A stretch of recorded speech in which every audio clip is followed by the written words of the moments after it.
Oi, gente, vamos ver o Undock da Crew-2. Vai voltar para a Terra. Com a Megan, com o Pesquet.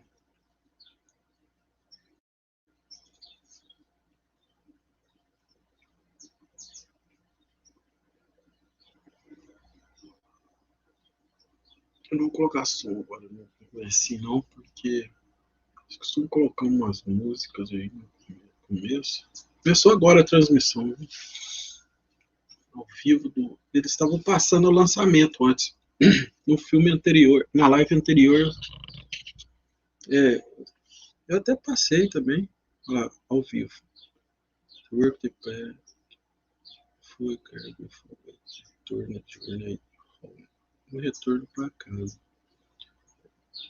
O trabalho da Pesquet.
Daqui a pouco sai aqui, ela vai aqui ir embora para a Terra.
Matando pernilongo aqui.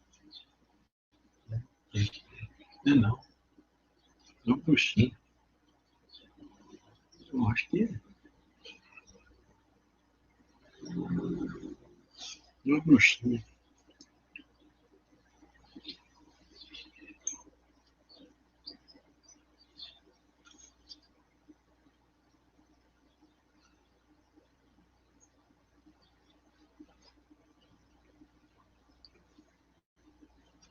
Quase na hora, hein?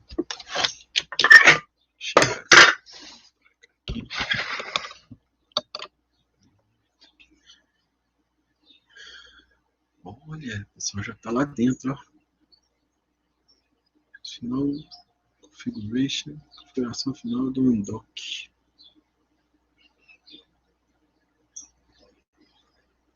Undock pronto.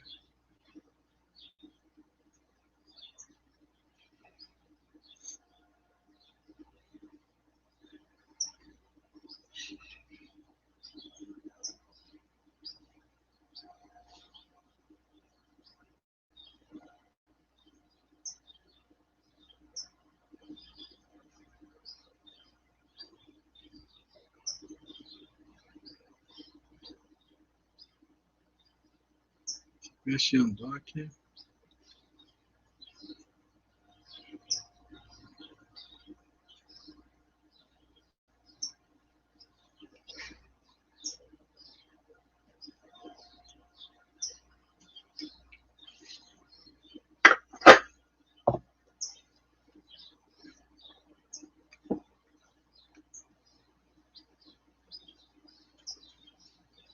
Vai dar tudo certo. Vou fazer uma coisinha aqui.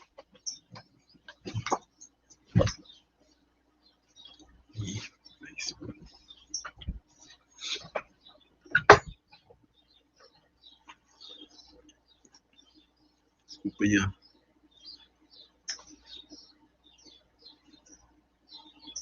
Interrupção.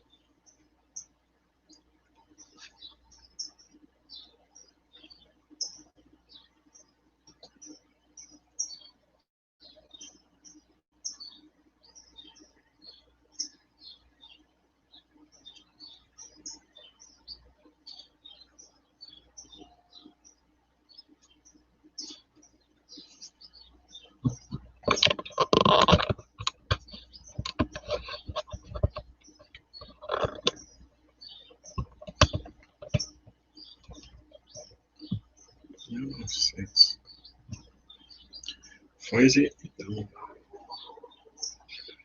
PC, copy. Thank you, Megan. Obrigado, Megan. Descer.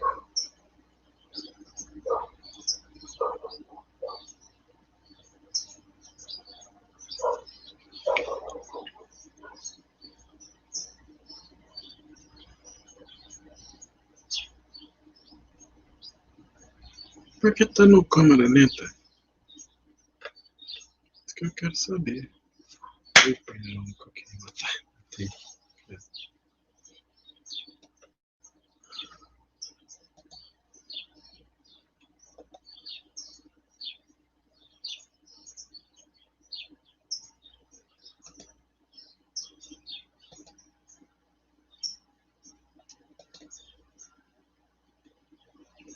Câmera lenta.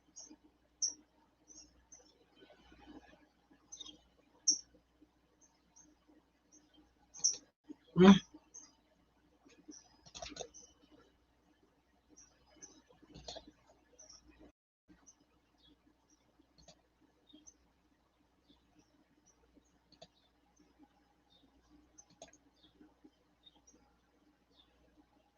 Quem entende?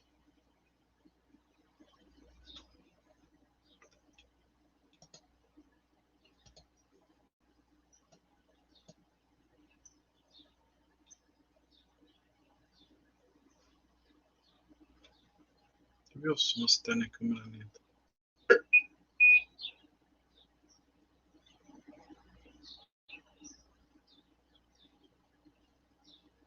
Endeavour coffee.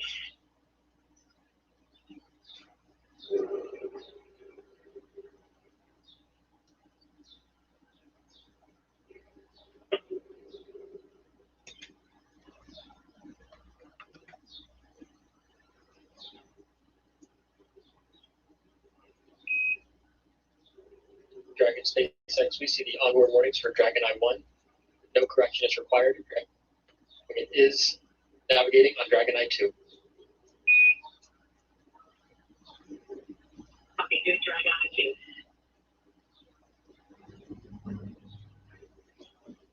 And we're following along as the Crew Dragon Endeavour is backing away from the International Space Station. Waypoint and that's their docking too.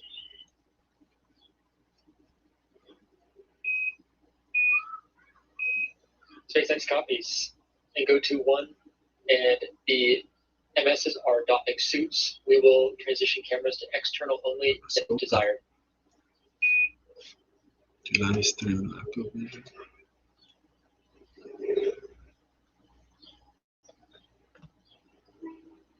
And SpaceX not required.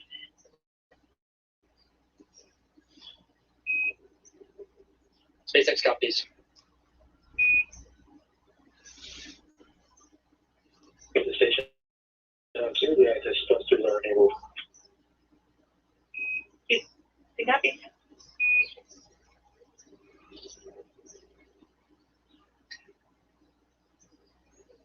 So a lot happening there. The Dragon is about 100 meters away from the International Space Station at this point.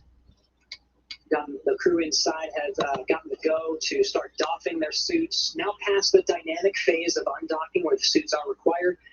So they'll start doffing as they head out to waypoint 1, which is about another 100 meters away as they slowly make their way out. They're going to waypoint 1, which is about 200 meters away, right at the edge of the keep-out sphere. And they'll hold for about a minute before starting the fly-around maneuver. Starting at this very top or zenith position towards the space-facing side. See them backing up. They're about at this position, actually, right now, about halfway. Then they'll execute a 50-second fly-around burn 1. This will take them from the zenith or the space-facing side to the aft or the back of the station and cruise for a bit until they hit the aft portion. It's expected that during this part of the flight will be in an orbital nighttime. So right about these two burns, fly around burns 1 and burn 2, we should be getting some views of the International Space Station, maybe even of the Terra. It will be a little on the darker side. Of course, the next two burns, burn 3 and burn 4, will be in the daylight. The whole maneuver itself will take about an hour and a half. You can see the position of the Dragon. The very top portion of the Dragon with the nose cone face down towards the International Space Station at all times. This allows for the crew inside with a perfect window view looking down at the International Space Station to take digital photographs the entire way around. It's a photographic survey opportunity of the exterior of the International Space Station, allowing the crew to visualize some of the areas of the space station that can normally be seen by some of the external cameras on board. Not too long after it makes this full loop over the course of an hour and a half, there are 2 departure burns. Departure burn 0, that gets them outside of the keep-out sphere, which they will have been hugging for about an hour and a half. And then depart burn 1, which sends them right outside the approach ellipsoid. At that time, we are outside of joint operations between the International Space Station flight control teams and the Dragon teams here in Mission Control Hawthorne. They'll be taking control of Dragon's journey for the remainder of its flight down to splash down off the coast of Pensacola, Florida, targeting an on-time splashdown at 7:33 p.m. Pacific time tonight. Yeah, so we've had an exciting morning so far. The call-ups that we heard just a couple minutes ago was an indication that everything is looking good and that both Aki and Toma can doff or take off their spacesuit. This will allow them to have a little better mobility about the cabin in order to take those photos. Like Gary mentioned, these photos will help basically fill in the blanks that the onboard cameras currently have on station as SpaceX Endeavour MS-1 is out of the suit ready to support fly around.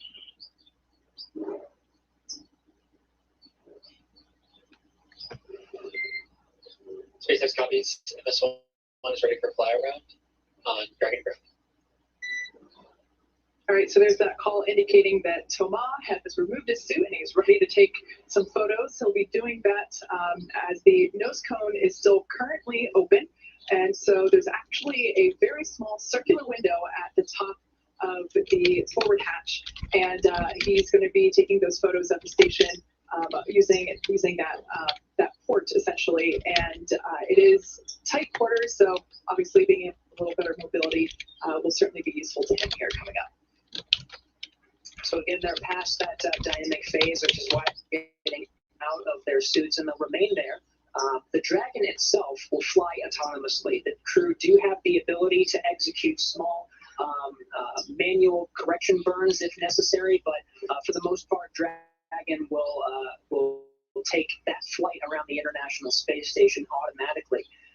The flight computers themselves were programmed just ahead of undocking, getting ready for that essentially fly-around sequence. For the fly-around sequence to begin, it's a different set of burns to get them out to that hold point and then eventually around the station. We are getting fantastic views from the Dragon Eye, some of the Dragon cameras that are on the forward end of Dragon pointing down, and that position will be held really throughout this entire fly-around flight. We're a little more than halfway there, about 130 meters at this point. Again, we're getting to about 180 to somewhere between 180 to 220 until we get to that point. We will not stay there for very long. It's only about a minute. And then if everything looks good, which the flight control team are trying to determine right now if they're good to go to proceed, they'll execute that fly-around burn pretty much immediately. Yeah, so that shot that we just had inside the cabin, you could actually see Thomas there just underneath Megan and Shane taking these photos as we had indicated. Hopefully we'll get that feedback momentarily. But SpaceX, no response required, but we're going to clear the onboard Dragon Eye 1 and Dragon Eye-like sensor cross-check alerts from your board. They're no longer active.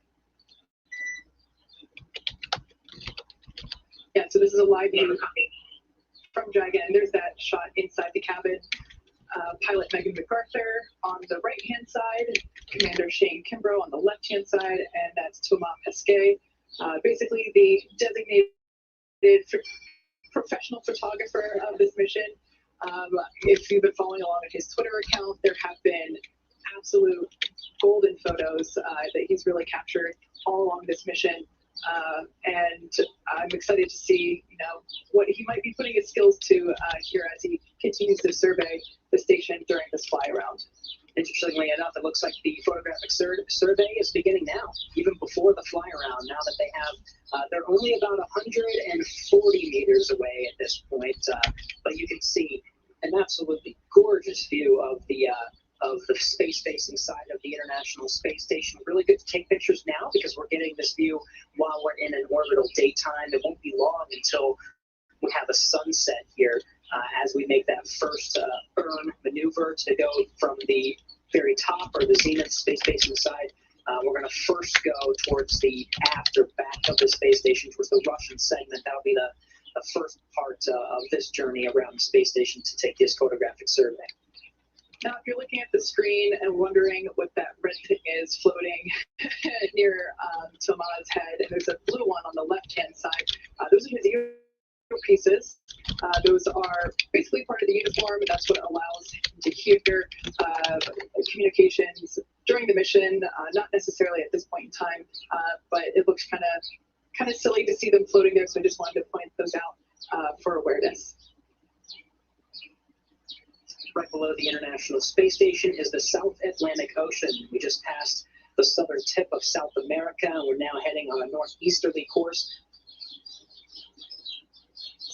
The Terminator line that separates light from dark is right in the middle of the Atlantic Ocean. Now, so we're expecting sunset in about 15 minutes. So Thomas Pesquet taking pictures of the space-facing side of the entire International Space Station while we can.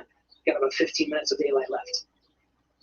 Live shot there of Mission Control Center here at SpaceX headquarters in Hawthorne, California, just to the side of us. Like I mentioned before, it is a bustling Monday morning. Here we are a live manufacturing environment, so there is some background noise as we're literally building rockets and spacecraft right behind us. But yeah, that's a shot of our mission control here in Hawthorne.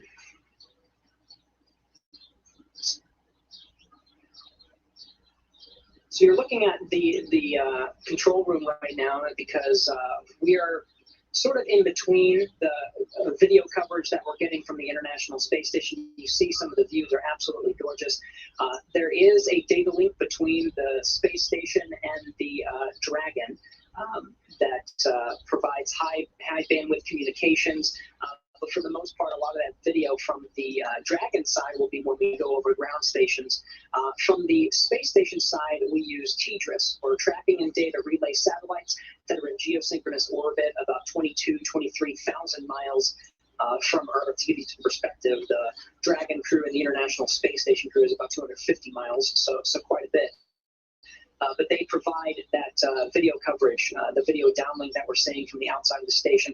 This is probably the longest period of a handover between satellites that we'll see throughout the flyover maneuver. There's a couple of dips that we may see from video as they're making that their way around, and we'll just see what we get as we make our way around. We have that video coverage from the station camera, so we may be able to see the station side looking out at, there we go, we're already getting some of that, fantastic. So you can see with the station cameras overexposed, that aperture nice and wide, we can actually see some of the Draco engines firing those thrusters to stabilize Dragon as it makes its retreat out to about 220 meters, now at about 160. Looking straight down at the International Space Station. Of course, they're looking straight up.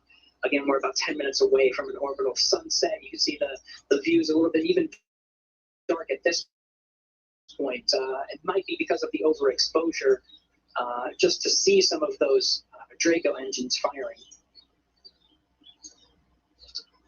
And high definition views as well, fantastic. Hopefully we get a lot of escape as we make our way around the station. Again, we're in some of the longer handover periods now, but we may see it.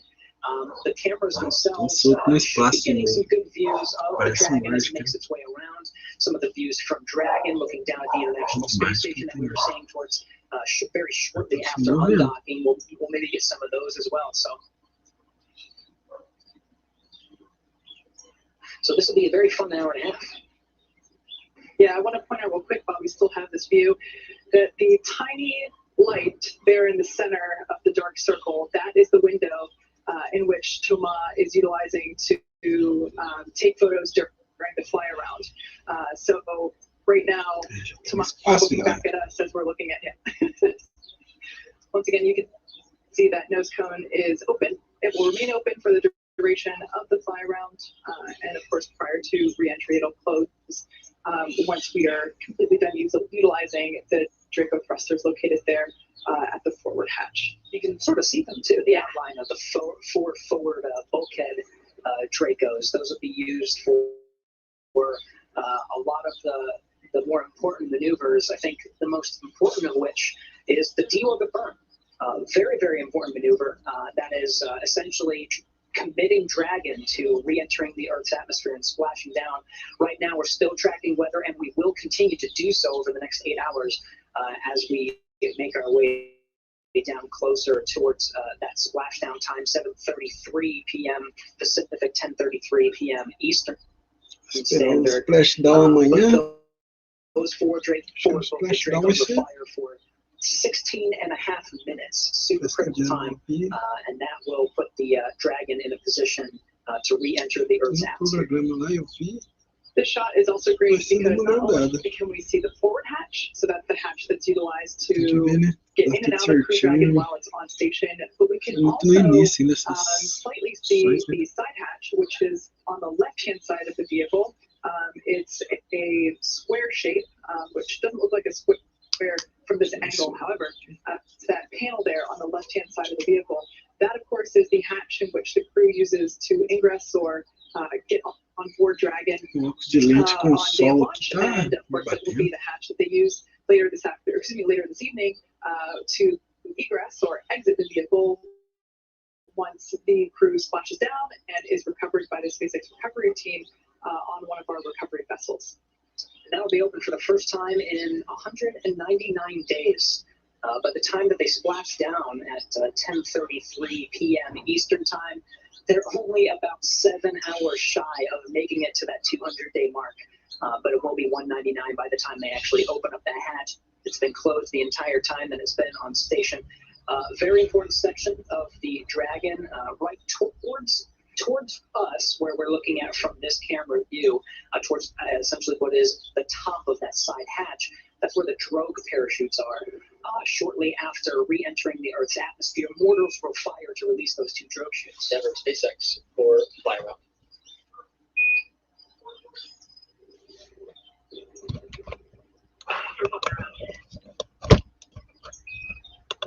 Right, remember, you are go to command ISS fly around once hold 1 is reached. It is a required urgent command as soon as we enter hold 1 to limit prop consumption. So repeating, you are go to command fly around once Dragon enters hold 1. Acho que eles vão. Pelo que eu li lá, eles iam direto agora. Se isso deixa em ouvido aqui. That burn being the first of 4. It'll be a zenith to aft burn. It's about a 50-second burn that maneuvers the Dragon into a position to essentially cruise down to right behind or at the aft section of the International Space Station.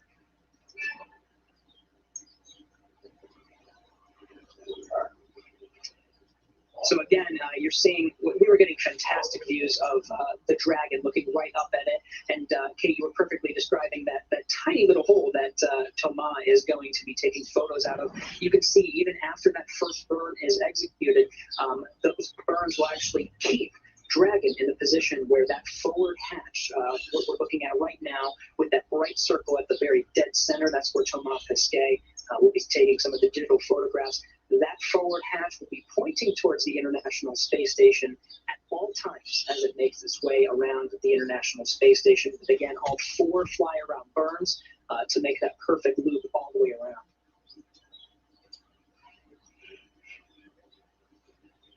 Once again, this flyover maneuver is brand new to Crew Dragon. This is the first time that we will be executing it. The maneuver itself is basically a photographic survey of the station. So there you can see kind of big picture. Dragon is going to be making one big loop around station, and Thomas Pesquet will be taking photographs through the port window. Essentially, there are the forward hatch of the station, which will hopefully fill in some gaps that currently exist in terms of the photographs that have taken up station. So even though there are many cameras on station, unfortunately there are certain spots, certain angles that can't be photographed just due to physical location. So Thomas will be taking pictures, and essentially Dragon will be making one big loop around station to perform this photographic survey. Botar a imagem lá, ó. This was a very standard procedure for the shuttle. The shuttle used to undock from the International Space Station, regularly survey the station, providing updates, particularly when it was under construction. Right, it was a very dynamic phase. That was more of the assembly phase of the International Space Station. We're in pretty much the third decade. After more than 20 years, we are in it. This is the time of maximum utilization. So there have been a couple of additions recently to the International Space Station, mainly commercial modules. I think most recently was the NanoRacks Bishop airlock, which is essentially a way to deploy satellites. It also removes trash. It can also retrieve some ORUs or replacement unit spare parts from the outside with the help of the robotic arm. So there are a couple of new elements, and we'll be able to see that for the very first time after this fly around. The last fly around that happened was on board the Russian Soyuz, where Drew Foystel, NASA astronaut, used a handheld camera to do the exact same thing as the Soyuz undocked from the International Space Station. It did the same thing, did a photographic survey as it flew around, and so those are from 2018. So this will be brand new 2021, and we'll get to see some of those new modules, like the NanoRacks airlock module, as well as a couple of other things. The Bartolomeo external platform that's on the European Space Agency side. So this will be very important to see. Direcional. So there on your screen, that is once again a live view of Crew-Dragon Endeavour departing the International Space Station with the Crew-2 crew on board. And the pulses that you see are actually pulses coming from the Draco thrusters on board Dragon in order for Dragon to hold position and maneuver. Like we said, it's going to be performing this fly around maneuver. Those Draco thrusters we can see activating in order to hold course. It looks very bright because the cameras themselves on the International Space Station are right now overexposed. By doing so, it allows us to see some of those Draco maneuvering thrusters.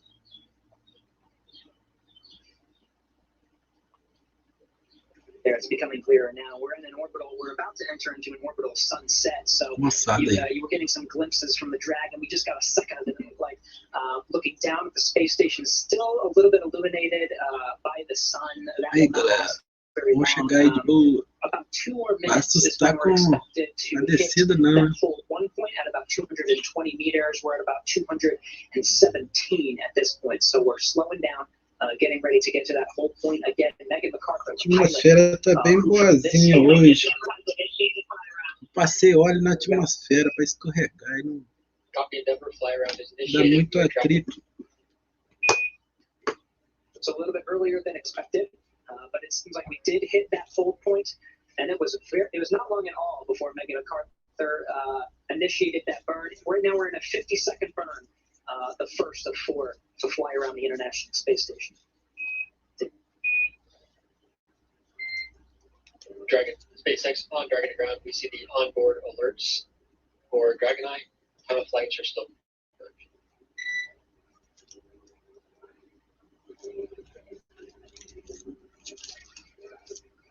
Did I say again you were not readable?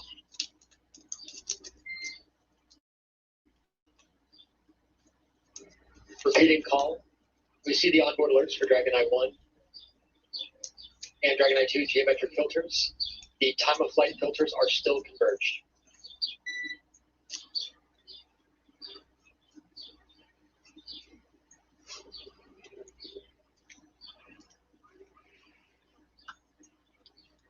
And SpaceX is very difficult to hear. Copy, you see the messages. I believe these are expected in this quarter. Is that correct? That's the affirmative, Endeavour. The geometric filters were lost, but the time of flight filters are still converged. So Dragon is still in a good configuration for fly around. Good take for fly around.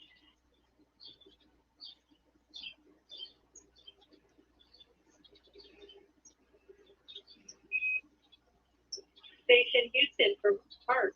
You are go to stand down for monitoring Dragon flight route.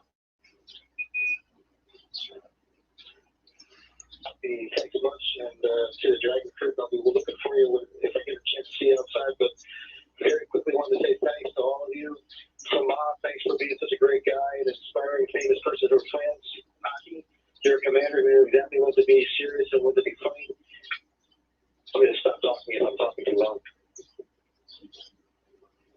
Thanks for being such a great example of what putting others first looks like. And Megan, thanks for becoming a sister to me up here in space on sharing your laughter and engagement on this.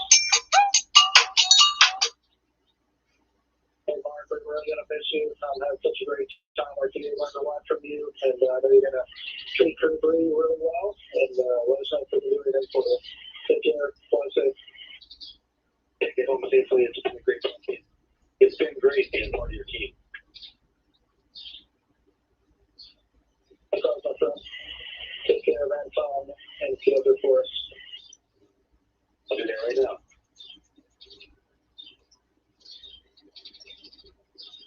You were hearing NASA astronaut Mark Vande Hei, the sole NASA astronaut now on board the International Space Station, relieved of his duties to monitor the retreat of Dragon out to the hold point, and now he can stand down for monitoring the fly around. Some wonderful words from Mark Vande Hei, who got to spend the entire 197 days that the Crew-2 astronauts spent on board the International Space Station.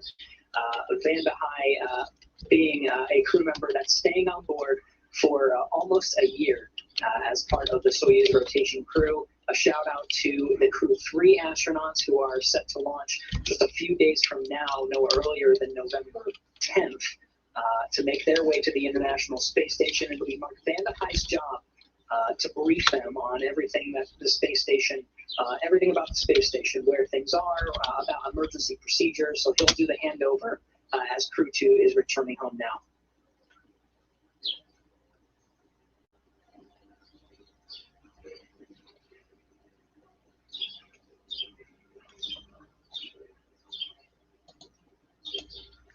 As we mentioned previously, we prefer to do direct handovers from crew to crew, but the weather off the Space Coast and just around Florida in general has been incredibly tricky the last week, really. So the teams at NASA and SpaceX did reviews and jointly made the decision that the best thing to do for both Crew-3 and Crew-2 was to be the crew, bring the Crew-2 crew home before launching Crew-3, purely because of weather restrictions. We've been monitoring splashdown conditions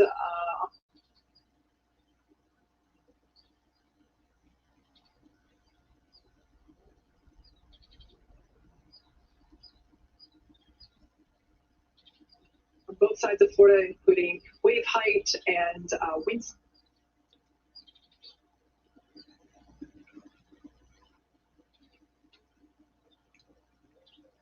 speed, and those are really primary restrictions on allowing the crew to splash down, and it just happens to be that today was our best day to attempt that splashdown.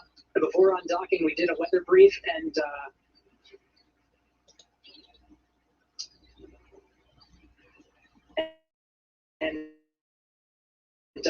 the Crew-2 astronauts are undocked today because they did a weather brief of the prime landing site, Pensacola, and it looks fantastic.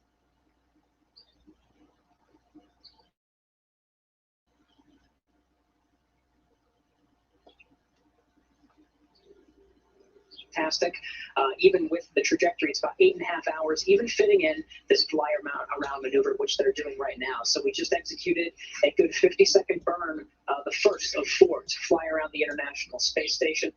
We're now in a cruise phase between what's called the zenith, or the space-facing side of the International Space Station. We're heading to aft.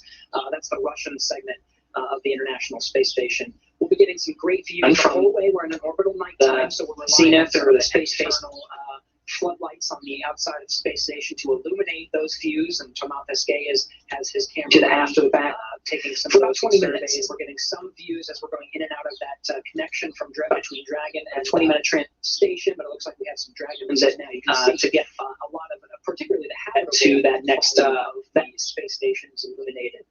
We'll be in this position for at least this one from the zenith, or the space-facing next point, which is for about 20 minutes. It's about a 20-minute transit to get to that next point, which is essentially right on the V-bar, or the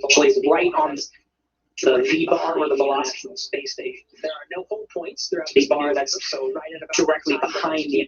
Another 50-second burn. That'll do essentially the same thing, maneuver from the aft section or the back to the very underside of the International Space Station.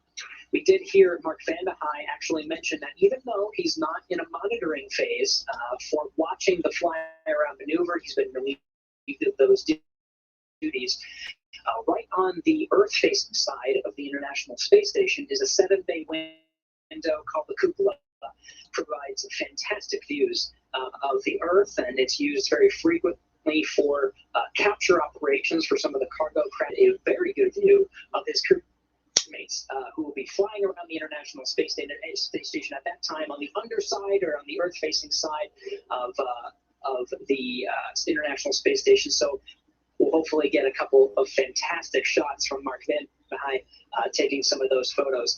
About that time, when the Dragon is directly underneath the International Space Station, we should even be in an orbital sunrise. So we should get some sunrise photos as well. Yeah. The shot that we had a little earlier with that nighttime view and all the exterior lighting of the station, something about it so black and white, kind of looked like it could be in a Kubrick film. Right. Yeah. As we saw before, oh, right there it is actually. We have some shots there inside the Crew Dragon capsule. You could, when we get that back, you might notice that Thomas Pesquet has taken off his spacesuit to allow him to have better mobility while taking some photos. Once again, this fly around maneuver is essentially a photographic survey of station. And this is super helpful because, as Gary mentioned before, the last time this was performed was 2018, I think you said. That's right. And there have been lots of new additions on station since then. So this is a new capability for Crew Dragon. This will be the first time we're executing it today. And yeah, so Thomas Pesquet will be taking photos. They're in night mode inside Crew Dragon. It's likely to limit the glare from the lit cabin inside the Dragon, likely reflecting off of the single window that Thomas Pesquet is using to take those photographs. We're in an orbital nighttime, right? So the only thing illuminating the outside of the space station is the lights of the space station itself. So limit those glares and get even better photographs. I cannot wait to see these photographs that Thomas is taking. Yeah, you can kind of think of it as, imagine if you're in a car and, somebody's driving a car in the middle of the night and you're sitting in the passenger seat and you turn the interior cabin lights on and you try to take a picture of something scenic outside, right? You're probably not going to be able to capture that because the interior cabin lights are reflecting off of your window. So you turn the lights off and enable night mode on your camera and take some pictures. I bet you they do the same thing during crew sleep as well. The Crew-2 astronauts had about a 24-hour transit to the International Space Station, almost. It was very just shy of 24 hours. So as part of that was an 8-hour sleep period. So everybody found a place inside Dragon, either bunking up in the seats, which I think is more common, or just finding a random spot to strap yourself and float, but they get an 8-hour rest period. Not on this flight because it is a very short transit, and so we're going to be doing this for about an hour and a half, circling around the International Space Station, and then from there, you're really only at about, 6.5 hours, maybe 6 hours, from the time that you execute that first departure burn, which is departure burn 0, to break out of the fly around, and then make your way towards splashing down off the coast of Florida. Yeah. So once again, we have been keeping an eye on weather. We are targeting a splashdown off the coast of Florida near Pensacola. And we're targeting that at 7:33 p.m. Pacific time this evening. So, like Gary said, once we complete the fly around maneuver, while it will be another 6.5 hours left, big picture, that's actually a pretty quick trip home. And I'm sure that after the 199 days that they have spent in space, they're all excited to get home and see their families. Absolutely. So they're going to be splashing down off the coast of Florida, and there's going to be recovery teams there. The Go Navigator recovery ship will be stationed out in the Gulf of Mexico. We'll see a lot of that action as we get closer to that period, about 8 hours, maybe a little less than that at this point from now, until we actually splash down off of the coast. We're going to see all the action. It'll be a nighttime splashdown, unfortunately, but we did see a lot of that for Crew-1, and we did get some pretty good views of the fast boats going out and really readying that capsule inside the water to be picked up by the A-frame, which is on the back of the Go Navigator position inside the Dragon nest. Like you said, Kate, from there, the crew themselves are going to be extracted, or they're going to egress the Dragon spacecraft. There are some medical facilities that are on the boat.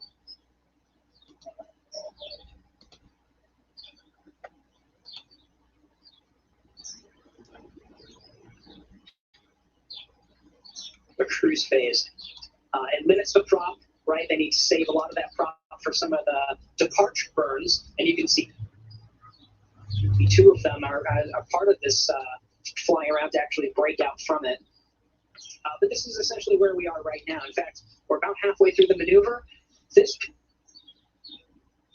position that you're seeing right now in this graphic is pretty much where they are, about halfway between the zenith or the space-facing most point and the aft or the backmost point of the International Space Station.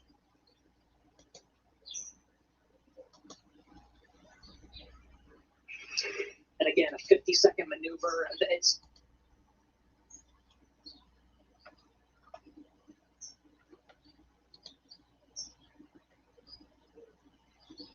this period where you see the Crew Dragon on this graphic, that will be about where we see an orbital sunrise. So we'll be able to photograph the underside of the space station while it's lit and illuminated by the sun. And about that time, we should see Mark Vande Hei. We'll not see Mark Vande Hei, but it's about that time that Mark Vande Hei from out inside the space station will be taking digital photographs of the Dragon. Engraçado, não estou conseguindo configurar. Of the cupola. Maybe we may even get to see Thomas Pesquet take a photo of the cupola, maybe seeing Dragon, seeing Mark Vande Hei inside. Another 50-second burn right at the bottom there at the nadir position to get over to the forward end of the International Space Station, all in the daylight. So it should be.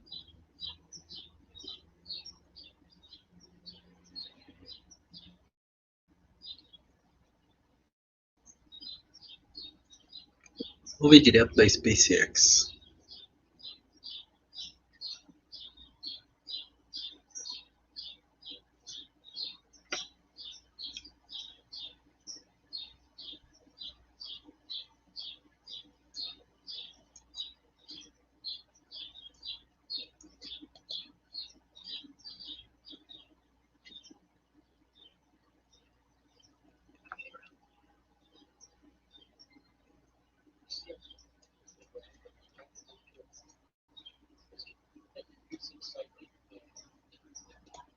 Is that a little elevated level?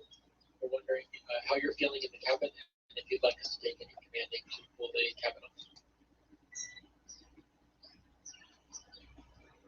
Não tá dando para configurar, não. Umas palas esquisitas, né?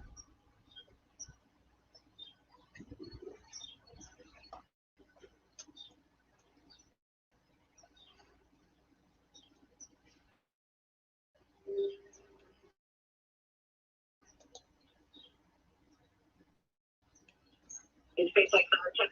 Copy that, Endeavour. Thank you.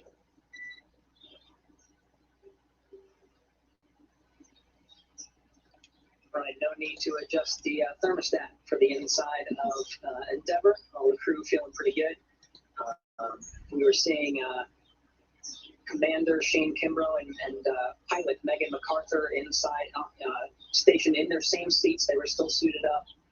We saw Thomas Pesquet doffed or took off his suit fairly quickly after undocking and some of those initial burns, the undocking burn and the impulsive retreat burn, because it's his job to take photos of the outside of the International Space Station. I thought I saw Aki there for a bit. I think with his suit still on, assisting Thomas Pesquet, but we'll be in this position for quite some time. The whole fly around maneuver takes about an hour and a half. Now,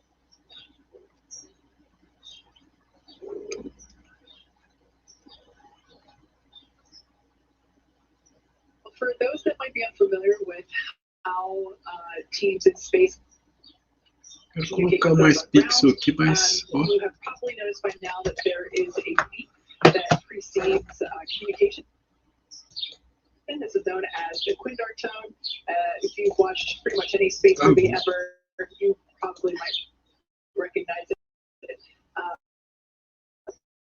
But essentially, that tone rings, and then the destination. So, for example, if I were calling Dragon here from SpaceX, I would say Dragon SpaceX because I am calling Dragon and I am calling from SpaceX. So you basically identify the destination first, as well as the origin of the communication as well, and then what loop you are calling on. So it's who you want to talk to, who is calling, who is doing calling, and then what looper you're essentially talking on.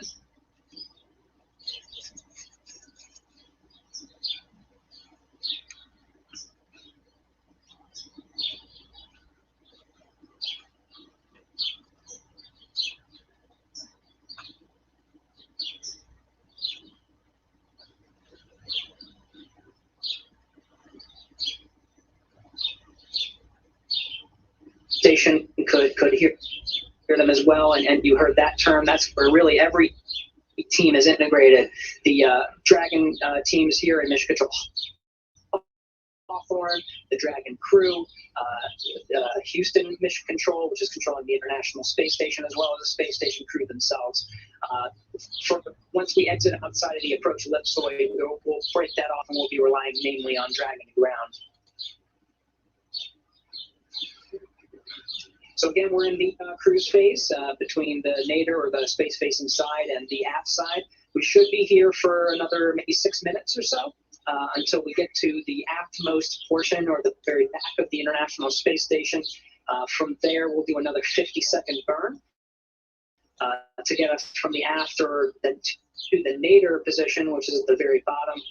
And right around that time, we should hopefully be seeing views from the International Space Station or from the Dragon, depending on the ground sites and our coverage there. But we should be seeing an orbital sunrise as well. Yeah. So there on your screen, a view of Mission Control Center here at SpaceX Hawthorne. Our ground teams are commanding Dragon when necessary. But for the most part, Dragon is flying itself. This whole process of undocking and deorbiting, this whole journey is intended to be autonomous. Dragon essentially driving it itself, which is a super important capability. Now you're seeing the commander and the pilot, and we do get those views. Shane Kimbrough as commander, Meg McArthur as pilot. They're still in their designated positions, the commander and pilot seats, and they are monitoring every step of the way, right? Even though Dragon is completely controlling itself, they have views, the Dragon Eye camera, which is looking down at the space station. You can see that on the commander side.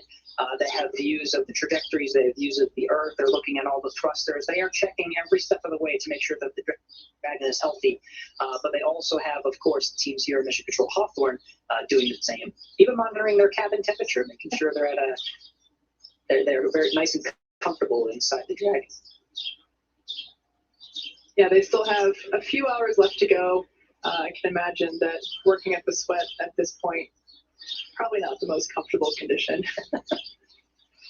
As we saw earlier, Thomas has actually taken off his suit in order to perform the photographic survey during this fly-around maneuver.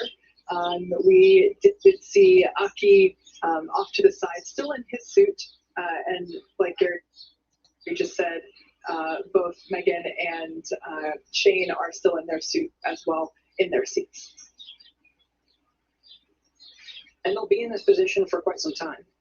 So again, and they're going to just remain really in a monitoring position, and with Thomas Pesquet with the handheld camera. So we'll continue to provide the coverage of that. In fact, we're going to provide continuous coverage of the journey home. We'll be here for quite some time as we break out from the keep out sphere and the approach ellipsoid and start making some of those calculated burns. There are 4 burns to bring us home. First 2 happen pretty shortly after the fly around maneuver. There's no holding. It's just the fly around happens around the space station. And if they go, they'll execute the depart burn 0. You can see here's the entire maneuver from, and this is where we are right now after the 50-second burn. The first quadrant of the fly around, going from the zenith or the space facing to the aftmost part. Fly around burns 2, 3, and 4. 50-second burns. It's the same maneuver for each of these different with the Dragon pointing towards the International Space Station every step of the way. We should be getting the same Dragon Eye camera views whenever we can. We'll be getting the external camera views from the space station looking out at Dragon, so we should get some pretty good coverage over SpaceX. So the big move, the aft waypoint has been reached.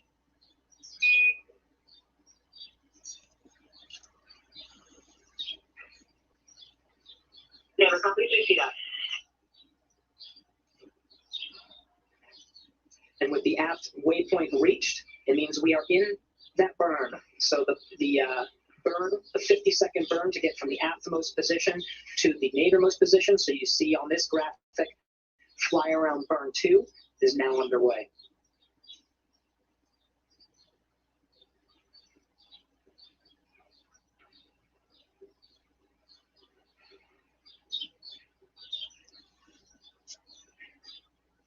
So if you've just joined us, Crew Dragon Endeavour has departed the space station with an on-time undocking, undocking separation at 11:05 a.m. Pacific. They have now moved away from station and have begun the fly-around maneuver, which is essentially a photographic survey of the station. We did get confirmation that the full 50-second burn, the second of 4 burns, has been completed. We have a good fly around burn 2, or what's called the aft to nadir burn. So now we're in a cruise phase, and this cruise phase will take place for about 25 minutes. We'll be cruising from the very back of the station to the nadirmost point. We should be getting a sunrise here soon as well.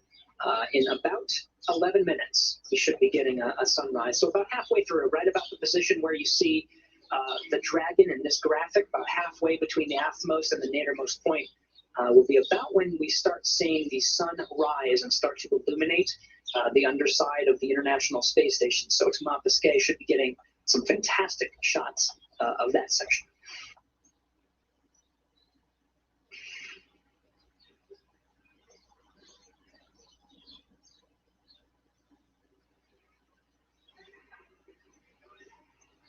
As we've mentioned before, the blackout on the video feed is expected.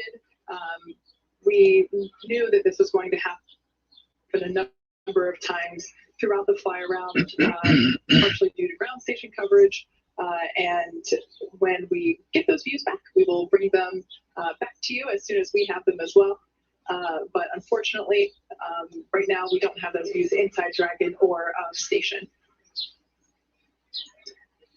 Now we should be getting some from station, hopefully soon.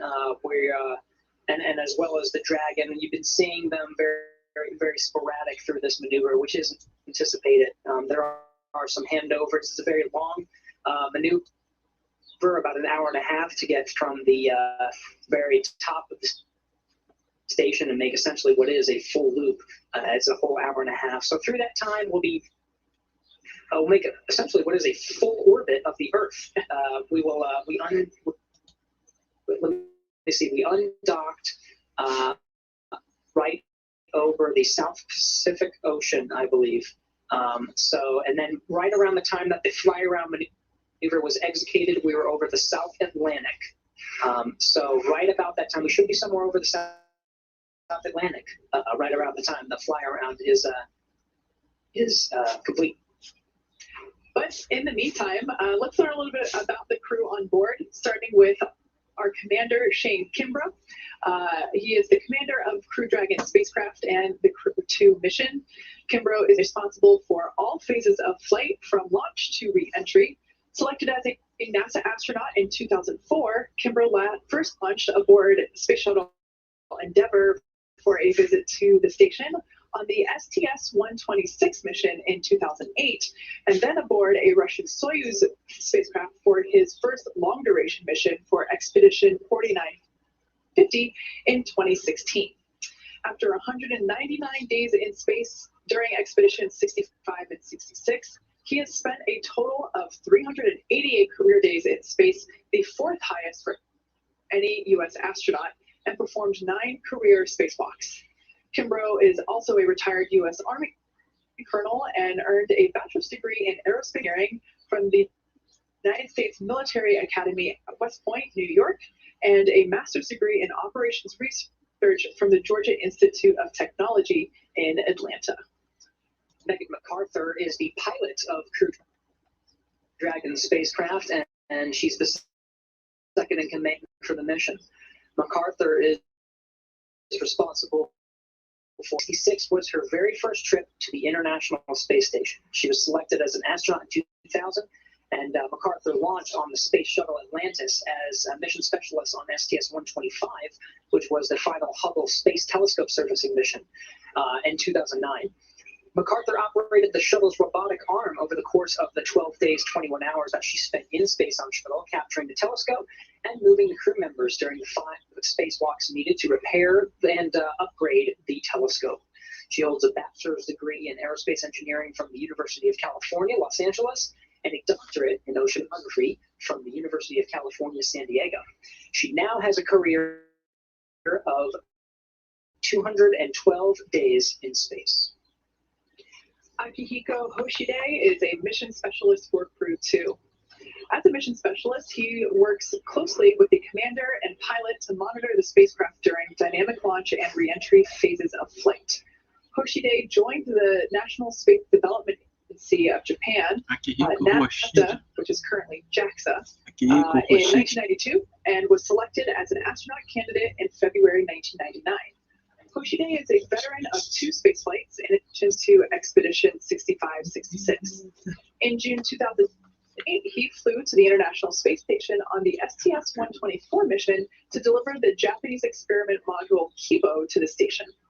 From July to November 2012, he stayed on the space station for 124 days as a flight engineer for the Expedition 32-33 mission. The Crew Dragon will be the 3rd spacecraft that he has flown to mission 65 and performed 1 spacewalk, bringing his career total to 4. He spent a total of 340 days in space on his 3 flights, 8 days short of Koichi Wakata's record-setting mark of 348 days in space by a Japanese astronaut. Thomas Pesquet is also a mission specialist for Crew2, working with the commander and pilot to monitor the spacecraft during the dynamic launch and re-entry phases of flight. He was selected as an astronaut candidate by ESA in May of 2009. Engraçado, hoje que eu entrei no Instagram dele astronauts during space flights from the mission control center. He previously flew as part of expeditions 50 and 51, launching aboard a Russian Soyuz spacecraft in October 2016. And he spent 196 days in space, returning to Earth in June of 2017. His mission also included 2 spacewalks to maintain the station, 1 to replace batteries on lá com o cachorro dela. and 1 to detect a Acho que foi a última hora que ela teve, assim, antes de ir para aí, com a família, né? He performed an additional E ela 4 spacewalks for expeditions plantou uma 65 árvore and antes 66. de embarcar, né? De ficar por conta da, Outfitted station with new solar arrays, bringing his Antes de career ficar por total conta spacewalk to 6. da SpaceX lá, da The NASA. Ela command station for part foi of com a Expedition família, plantou 66 uma and árvore. has a career total of Parece que ela tem 395 days in space, the most amount of time in space by como chama aquele carro? Labrador, né? Levou o labrador dela e fotografou o labrador dela ao lado da árvore que ela plantou antes de ir. E lá eles plantaram, né? Pimentão. So we've just joined. Sorry, go ahead. Passou semanas lá e parece que ontem, uns 3 ou 4 dias, eles fizeram uma tortilha de pimentão. Tortilhas. Acho que eu chamo tortilhas I mesmo. guess quarter of the maneuver, which is the space-facing side to the aftmost portion. That covers a lot of the very top as well as the Russian segment. We are now essentially underneath the space station and now with the external views of the space station cameras themselves, getting views of the Crew Dragon as we are still in an orbital nighttime, seeing the navigation lights as well as the little tiny hole in the middle where Thomas Pesquet is with a digital camera surveying the International Space Station, and we should be seeing sunrise soon. So hopefully we'll be getting some more illuminated views of Dragon as it continues to maneuver. Yeah, so that small light that we saw, it actually a small window located on the forward hatch. Vou tentar voltar para a NASA. SpaceX. Esse horário também é complicado, né?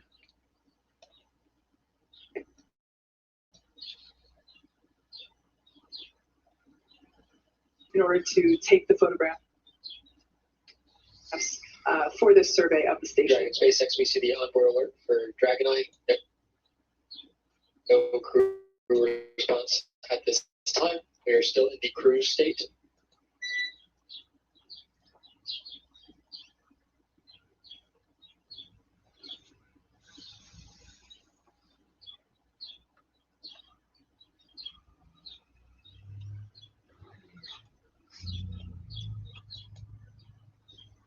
Ah, estamos tocando dois.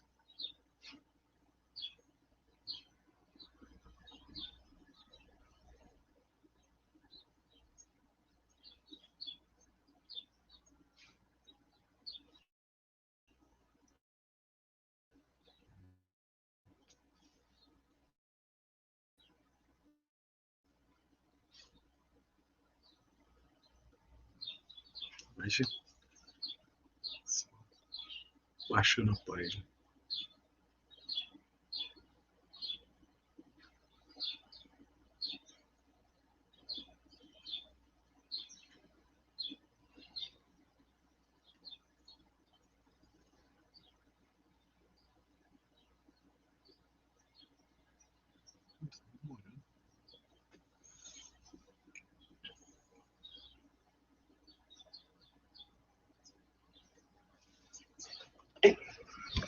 Now you see, when we get those views from inside the Dragon, we're seeing that the commander and pilot are still in place. They're still suited up.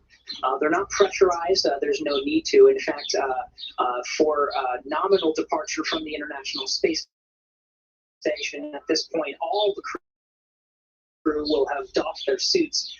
But because we're inside the keep-out sphere and the commander and pilot are in the monitoring phase, they're just going to hang tight for at least an hour and a half and just take a look at all the different views. They're watching the Dragon Eye, they're watching the Dragon's orientation, they're watching their thrusters, making sure that the vehicle that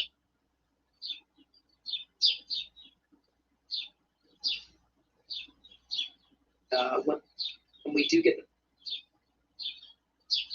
those views from Dragon looking down at the International Space Station, the station itself being illuminated by that light. This is a great view of the forward hatch. Of course, the nose cone is configured into the open position, as we can see, but we can also see the 4 Draco thrusters located there on the forward hatch. These are what are utilized in order to move Dragon away from station.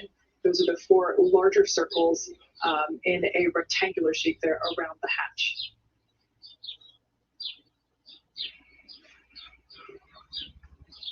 Those forward bulkhead Dracos will perform some of the more important deorbit maneuvers, or departing and deorbit maneuvers, namely the deorbit burn, which is a 16.5 minute burn. Very, very essential that those forward bulkhead Dracos execute that maneuver. It commits them to re-entering the Earth's atmosphere, aiming for what is the prime location now of Pensacola, Florida. Very shortly after that 16.5 minute burn, it will only take a couple of minutes for the nose cone, which you're seeing opened up here from this view at the very top portion of your screen. That will only take a couple of minutes to close and protect some of those critical components, including the docking mechanism, the forward bulkhead Draco, some of the guidance and navigation equipment. But for the most part, during this flight, the nose cone will remain open. And of course, this camera that we have here keeps having to readjust because Crew Dragon is currently performing one big loop of the station. And of course, the camera has to readjust in order to keep Dragon in its views. Just coasting away.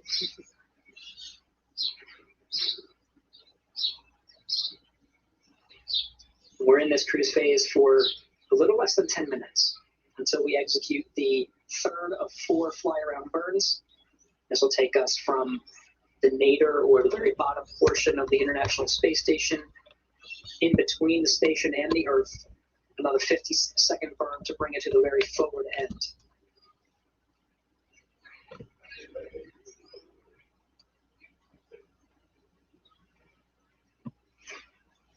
we mentioned before, Megan and Shane are still in their suits and buckled into their seats. However, Thomas Pesquet is taking photos for this maneuver, and Aki is also out of his seat assisting Thomas to take these photos. As Gary mentioned before, we will be the crew will be taking off their suit and in a little while to get comfortable. And it's not really a break period, but it is a small break in the action before the dynamic events pick back up again prior to re-entry. But these spacesuits are custom fitted for each astronaut. They go through a series of checkouts prior to leaving the station. Acho que a segunda, vamos ver se eu consigo ver splashdown. O segundo que eu consigo, que eu vejo assim, acho que não, vai ser o terceiro, splashdown. Actually, I was really surprised to see how fast he popped back up on screen, ready to begin the fly around maneuver. Begin using that DSLR camera to take photos, and yeah. So each of these suits are custom fitted for each individual astronaut. So there's no option to switch around. You are committed to a suit. Yeah. Nice. All right, we got a little less than 10 minutes of this cruise phase until we execute that other burn. There's two more. One that brings us from the bottom portion, the nadir position, over to the forward position. Through the remainder of this fly around, we should be in daylight. So we'll get fantastic views of both the Dragon and the International Space Station as we acquire the signals from space to go ahead. Thomas Pesquet will be photographing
Deu uma coisinha errada aqui. Eu vou tentar lá de novo na página.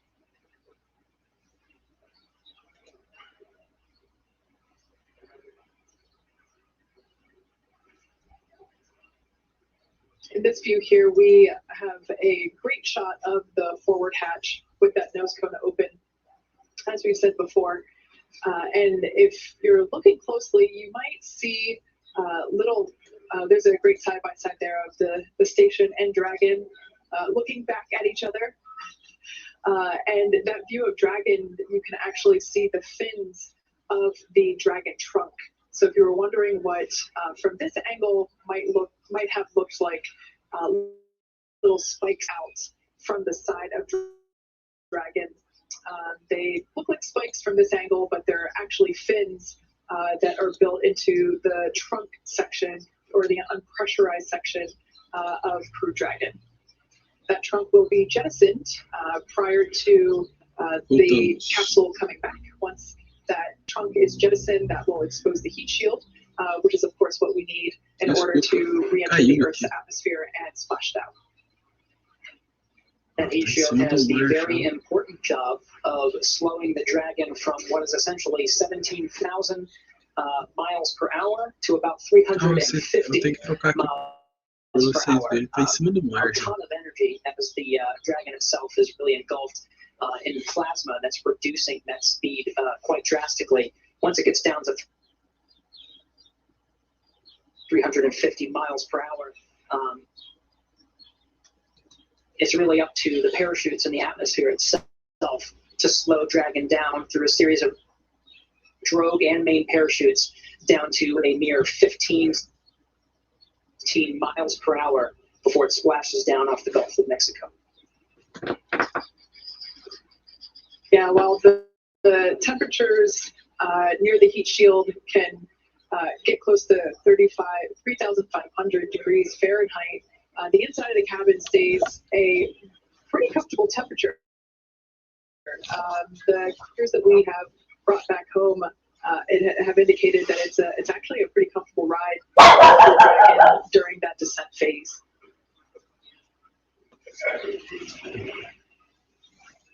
Wonderful side-by-side views. We're getting feeds from both the Dragon and the International Space Station. From the space station view, you're seeing the underside.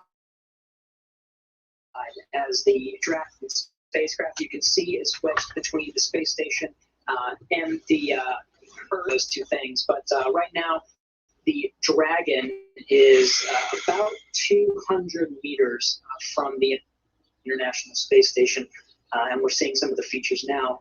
Cabin lights inside Dragon, as we get some of those feeds as well, still turned off, allowing the photographs to be taken of the space station, part of this photographic survey of the exterior, and getting wonderful views from they've been looking down at the Dragon capsule. Right below them, 259 statute miles, is the North Pacific Ocean.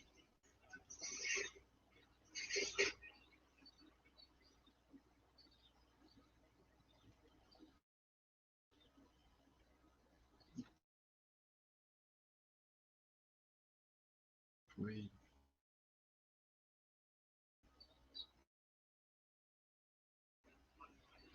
Agora aqui, vou tentar. Ixi.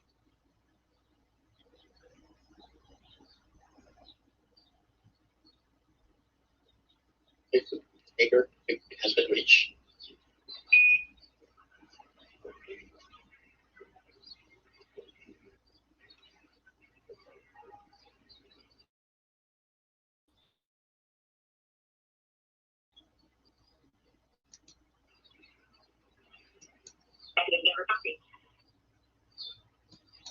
Configurações parou.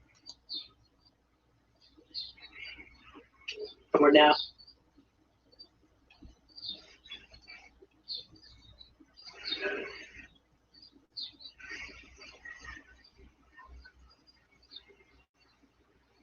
Eu vou compartilhar a página, deixa eu ver se dá mais certo. Vou voltar lá, quer ver?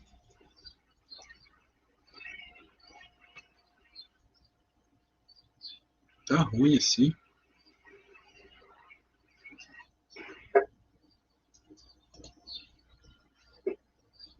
a Dragon spacecraft, you were seeing.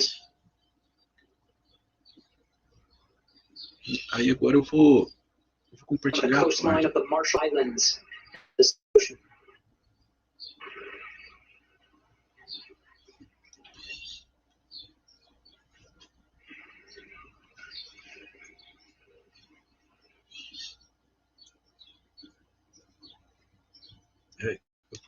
Eu vou pegar assim, ao invés de compartilhar o site, eu vou compartilhar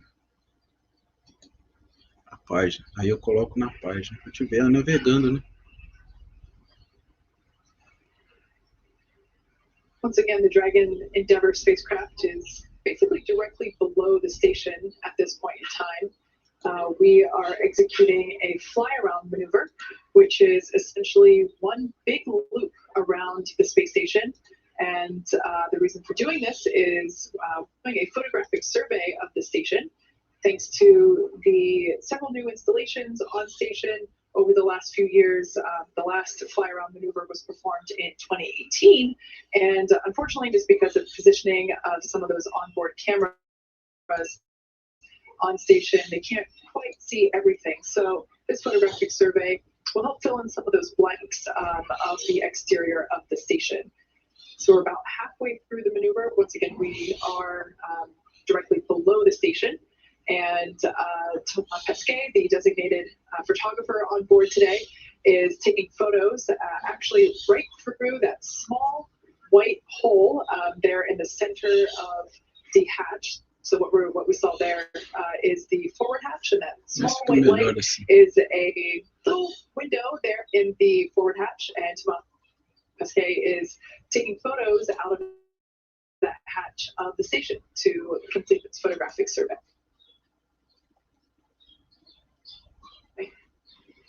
On board the International Space Station, Mark Vande Hei, the sole NASA astronaut on board the orbiting laboratory, has been relieved of the duties to monitor the undocking and retreat of the SpaceX Dragon and the Endeavour crew inside, but now is in a position inside the cupola. He mentioned he was going to go over with a digital camera from his side and take some wonderful photographs of the crew during their fly-around maneuver. The cupola fixes towards the Earth and provides some fantastic views of the planet as they orbit the Earth every 90 minutes. It's also used for some operational reasons, like capturing spacecraft from inside the cupola. They're able to control the station. Mesma coisa.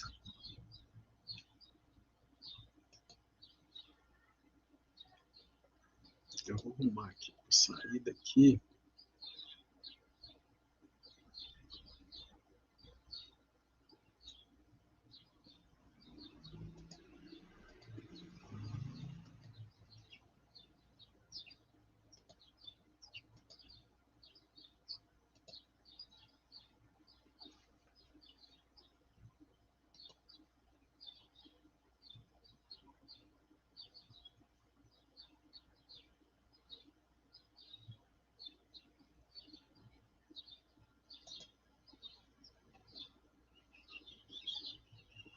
Vou entrar de novo.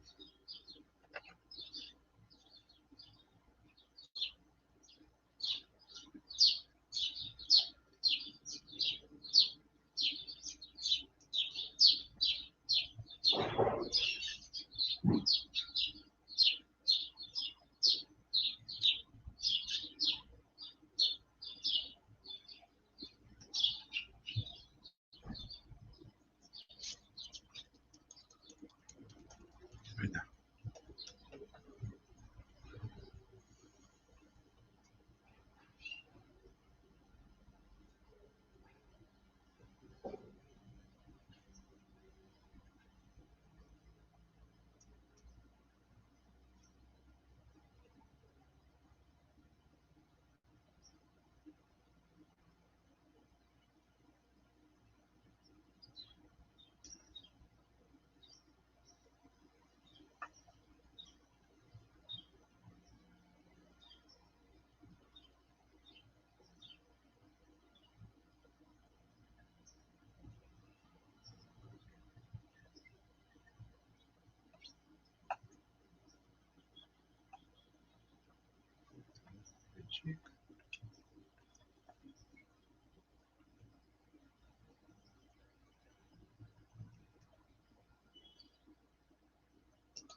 Acho que vai ficar direto agora.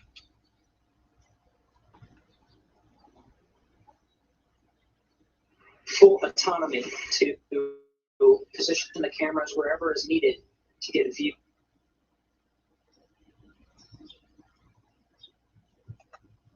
Views of the action, in this case, is the fly around of Crew-2 and Dragon Endeavour around the International Space Station. Earlier, you were seeing that same console position adjust the exposure or the aperture of some of the cameras, which allows the some of the plumes coming from the Draco thrusters to be seen as the image is overexposed. But in this scenario with the daylight, we can very clearly see the Dragon making its way to the forward end of the station And we're seeing some features of the space station itself. Right now, you're seeing on the very bottom left of your screen the gem. This is the Cronus. This is the individual, the Cronus. He's actually sitting there controlling the cameras on the International Space Station. Not a bad job to have, as he's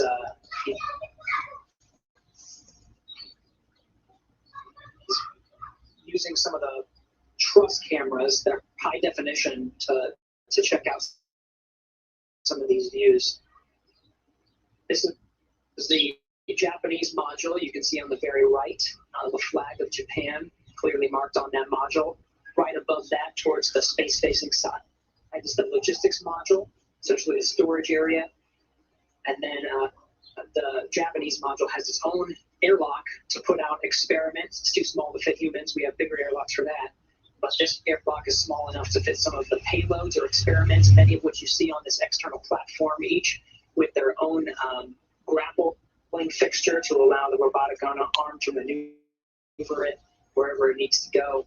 One of the experiments on that external platform is called the OCO3, or the Orbiting Carbon Observatory 3. As a space station covers about 85% of the inhabited Earth, that's one of the experiments is looking down at the Earth, monitoring carbon all across the planet. We're seeing that external facility as well as the Dragon come into the forward end of the International Space Station, hovering about 200 meters away. Fantastic views all around. Nossa, que cena.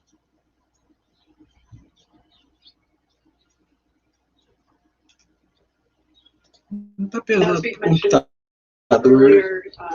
Até leve. O computador não tá fazendo força nenhuma. Fly around maneuver essentially is to take pictures of the station. There have been a number of new installations put on station since the last flight, the exterior of the station, to see parts of the station that some of the onboard cameras might not be able to reach.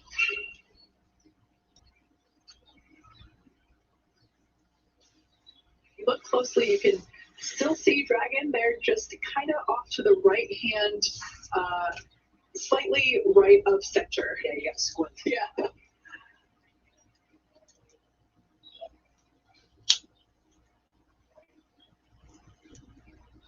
Yeah, you can see a little bit of there, pretty much directly in the center of the screen now.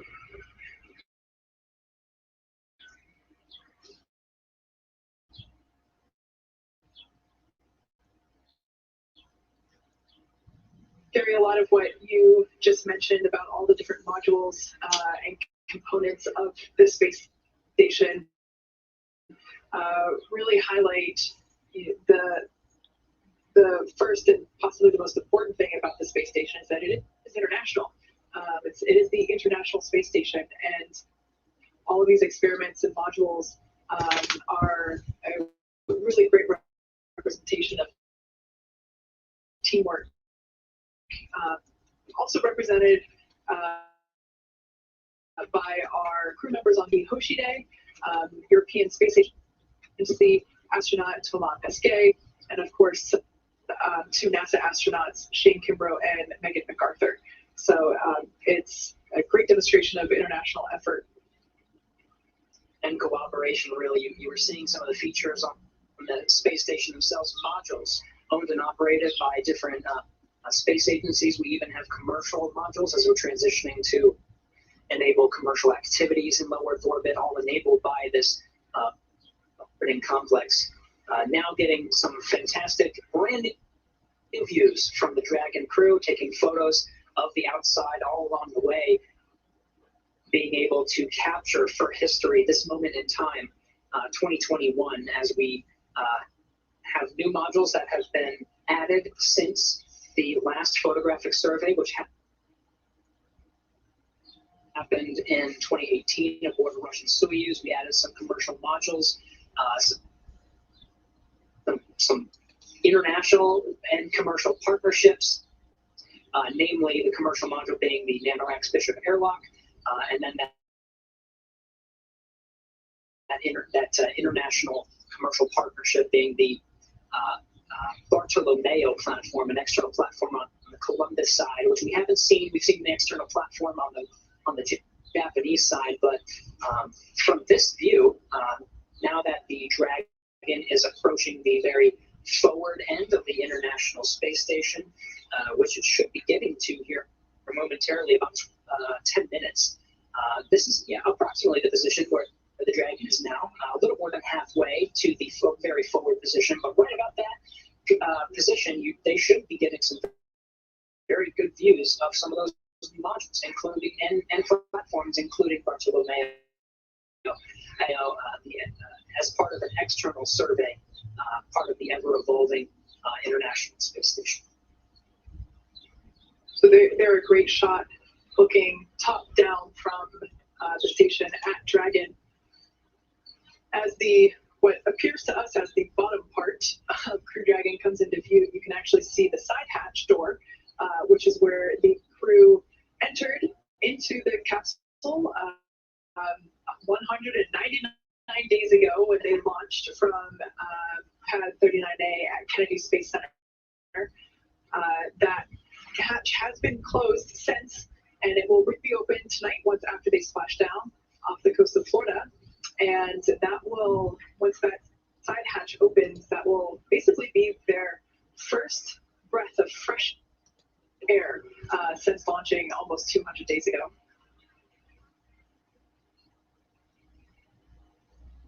That they are very excited to see their families once again. It won't be long until they are recovered by the SpaceX recovery teams. They're joined with NASA and as well as some European doctors. It truly is an international effort, even out in the middle of the Gulf, to recover some of these crew, but it won't be long until they're flown back to shore. They'll have planes stationed for them, ready to get them back home to see their respective families.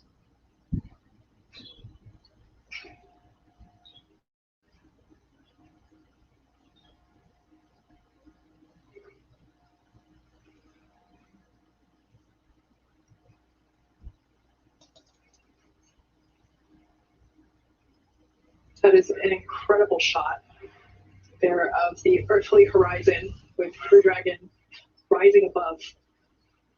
Bonus points to Cronus. Somebody at Houston, please give him a gold star.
It's a very slow and calculated maneuver. You can see all along the way, now that we have the view of the Dragon against the blackness of space with the overexposed camera views from the station cameras, you can see that all along the way, the Draco thrusters have been firing to continue to keep Dragon in the intended position. All along the way, we've been seeing essentially the same view, much like we see the moon, right? We always see the same face of the moon anywhere it is in the sky.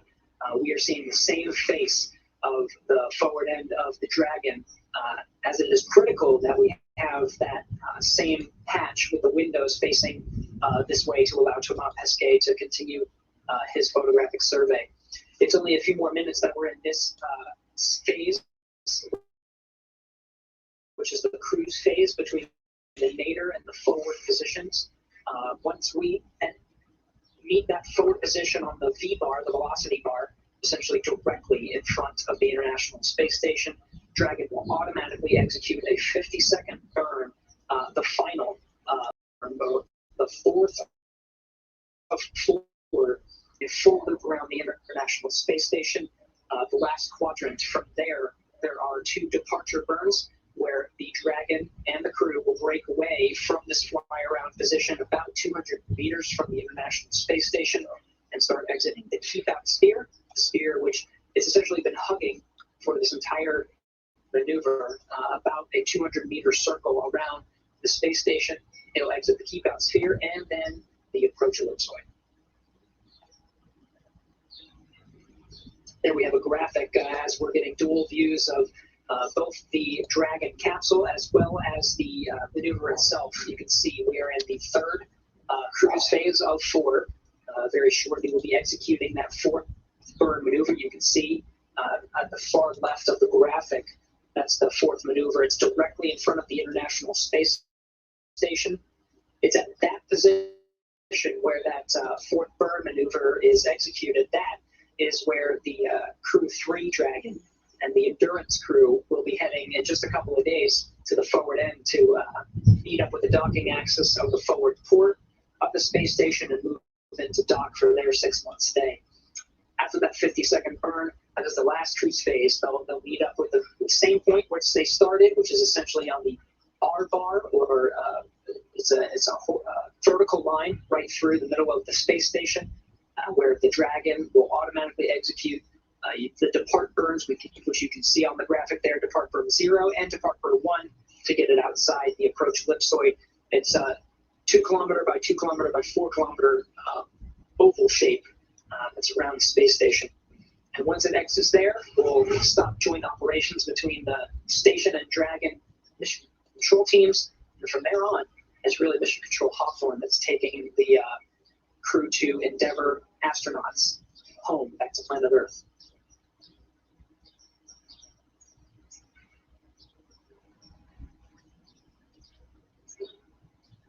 chuva. Tremendo com uma chuva. The teams here in Mission Control Hawthorne have been busy over the last several days in preparation for Dragon's departure, and of course the intended launch of the Crew-3 crew. So it's been pretty busy here, trying to juggle the opportunities to both return crew and launch crew. Of course, if you've been following along, weather has up until this point not been playing very nice with us. But fortunately, we do have an opportunity. Obviously, as we've undocked, we do have an opportunity to splash down today. We've returned the Crew-2 crew home, and we're expecting that splashdown to occur at 7:33 p.m. Pacific time. And while it is preferred that we launch the next crew prior to bringing the previous crew home, just because of those weather conditions and limited opportunities for splashdown going forward later in the week, the teams jointly decided, both SpaceX and NASA worked together to determine that the best course of action for both crews was to bring Crew-2 folks home prior to letting the Crew-3 launch proceed. Sorry, Katie, and as you mentioned, the reason that we're seeing Crew-2 Endeavour in this position right now is we've done several weather briefings throughout the week. We did one immediately before docking. We want to make sure that the weather at the landing site, the prime site, which is Pensacola, Florida, for today, is looking good, and it continues to look good. We'll continue to hear weather updates through the entire phase of flight, all the way down through just before committing to that deorbit burn. We'll do another weather briefing just to make sure that everything down in the Gulf looks A-OK. And part of the reason that we're seeing this today is because it really does look like the best opportunity for the crews. Again, the along the eastern seaboard and the ascent corridor for Crew-3 not looking as great, but the Gulf looks pretty good. So we transitioned to an indirect handover to allow Crew-2 to splash down first because the weather is looking so good.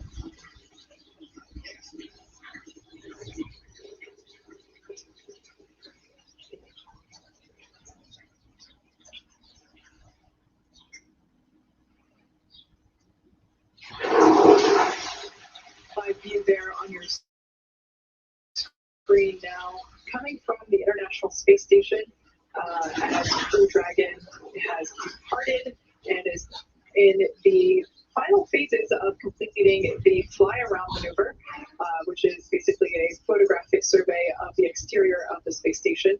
And like I said, we're coming close to the end of that maneuver. And we had some great views there. We do expect the video feed to come in and out occasionally just due to ground station coverage. However, we'll bring those views back to you now that we're in daylight once again. As you just saw moments ago, we have some pretty incredible shots. We're in the final minutes of that third cruise phase between the nadir side or the bottom portion to the very forward end of the International Space Station. It's really a matter of moments at this point before we hear that the Dragon and the crew, here we go. Endeavour SpaceX on the big route, the forward waypoint has been reached.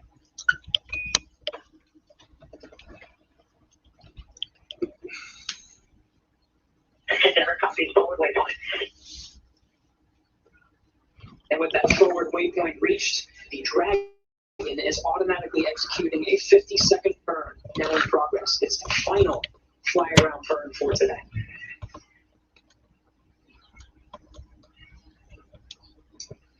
It should be a matter of moments until it's complete, and there it is. Looks like the fly-around burn, the 50-second burn is complete, so that's it. That is the final Fly-around is done. They still have that cruise phase of the final quadrant. That's at the forward end to the zenith end, so they'll be able to survey the very forward end of the space station. They'll get a good look at the forward docking port where Crew-3 is going to be docking to in a couple of days here.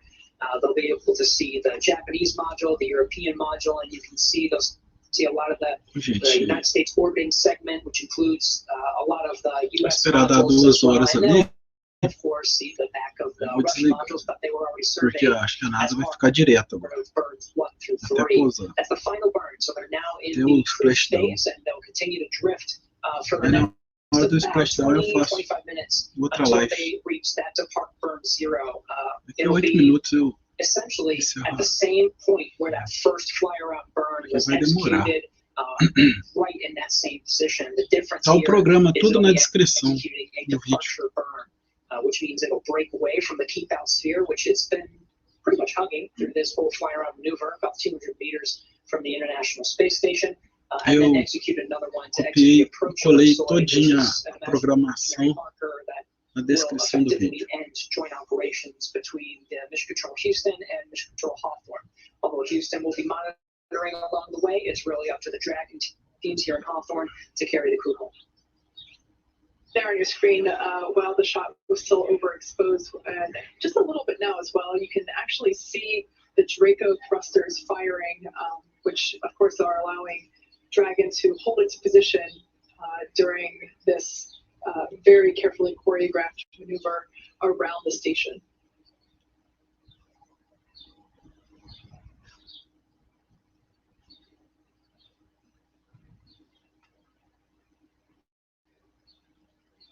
And it's about 20 to 25 minutes that the Dragon will be in this drifting phase. And like Kate said, we'll see the Draco engines firing along the way just to keep it in that same orientation, making sure that forward end, the open hatch that you can see there, that's where the Dragon was docked to the station for 197 days. And it's also at the very center of which you can see sort of a light at the very center of that docking port or the hatch. That's where Thomas Pesquet is taking some of those photos. He's got about 20 to 25 minutes left of this before the Dragon automatically executes a departure burn 0. The entire way should be in daylight, so we should be seeing great views as long as we have coverage, right? We need the geosynchronous satellites, the TGS satellites to provide some of those high bandwidth views to provide these high definition camera views from the station looking at Dragon. We may even see some of the similar views from Dragon looking at station. But it's about 20-25 minutes until we get to that point. Dragon will automatically execute depart burn 0 and 1, and all crew members, including Shane Kimbrough and Megan McArthur, who I believe are still in their SpaceX launch and entry suits in the commander and pilot seat monitoring this entire maneuver. They'll be able to take a short break, doff their suits for just a little bit, just a couple of hours, until they have to put them back on again, getting ready for the final phase of flight, which is the dynamic part of the flight. It is the deorbit burn and the entry into Earth's atmosphere. You're slowing down Dragon from 17,000 miles per hour to a mere 350 miles per hour.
Voltou.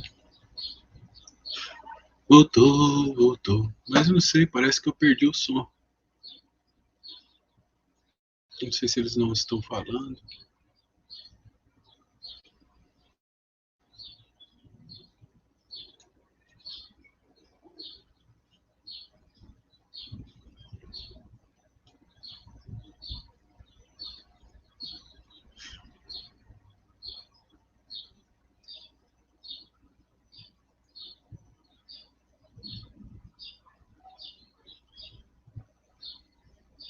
Tudo funcionando. Não sei se eu estou transmitindo. Sinceramente, eu acho que está.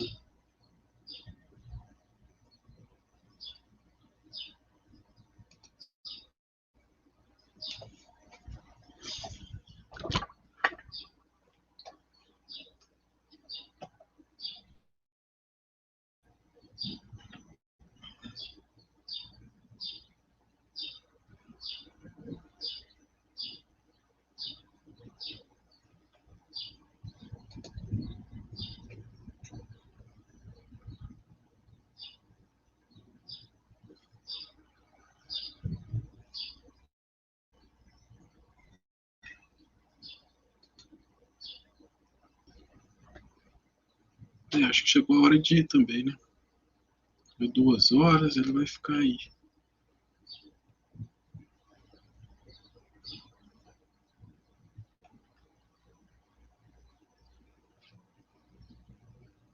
Acho que uma boa tarde para vocês. Até o splashdown, se eu conseguir acordar, eu vou ficar acordado.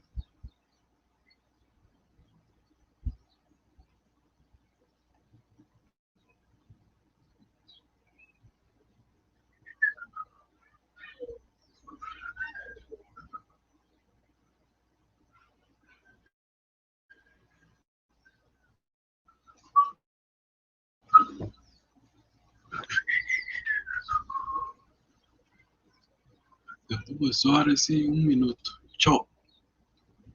Falou, valeu quem for assistir aí.